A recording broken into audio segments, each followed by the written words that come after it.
Hello dear student, কেমন আছো? I hope প্রত্যেকে শুধু ভালো না, ভীষণ ভালো আছো। স্ক্রিনের উপর একটা প্রশ্ন দেখা যাচ্ছে, তাই না? প্রশ্নটা কি বলেছে সেটা আগে আমরা মন দিয়ে পড়ে নেব, তারপর তারপর চ্যানেলটা সাবস্ক্রাইব করব।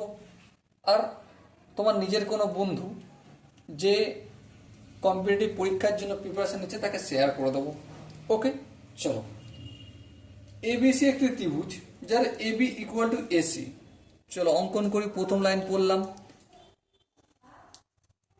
এই হচ্ছে এ বি সি।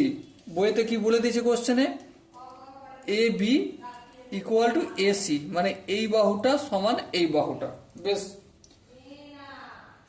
ত্রিভুজের ভূমি বিসি, ভূমি এই বিসিটা। বেশ, ডি পর্যন্ত বর্ধিত করা হলো। এই বিসি বাহুটাকে কত দূর পর্যন্ত বাড়ালাম? এই ডি পর্যন্ত বাড়ালাম, ঠিক আছে। এসিডি এই কোণটার কথা বলছে, কত ডিগ্রি? 130 ডিগ্রি। তাহলে আমাকে এই কোণটার মান বলতে হবে।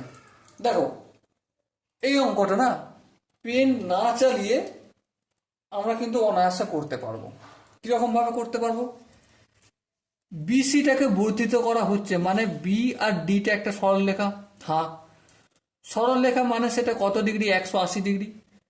এইদিকে আমার হয়ে গেছে 130, বাকি 50 ডিগ্রি এদিকে হলো, ঠিক আছে। এবার দেখো, এ বি আর এসিটা কি?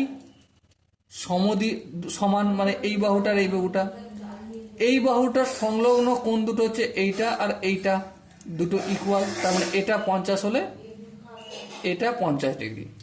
বেশ, যদি তাই হয়, এবার আমাকে একটা কথা বলো ভাই, একটা ত্রিভুজের তিনটে যে কোণ হয় অন্তস্থ, তিনটে কোণের সমষ্টি কত? 180 ডিগ্রি। এখানে 50, এখানে 50, 100 ডিগ্রি হয়ে গেল। বাকি থাকলো কত? 80, সেটা এখানে হয়ে যাবে। তাহলে এ কোণের ভ্যালু পেলাম আমি কত ডিগ্রি? 80 ডিগ্রি। বোঝাতে পারলাম কি? আই হোপ প্রতিটা স্টেপ বোঝা গেছে। যদি কোনো স্টেপ বুঝতে অসুবিধা থাকে বা ডাউট থাকে বা কনফিউশন থাকে, তার জন্য কি করতে হবে? কমেন্ট সেশনে জানাতে হবে। সো ডিয়ার স্টুডেন্ট, দেখা হচ্ছে পরবর্তী সেশনে। ততক্ষণ পর্যন্ত ভালো থেকো, সুস্থ থেকো এবং জয় হিন্দ।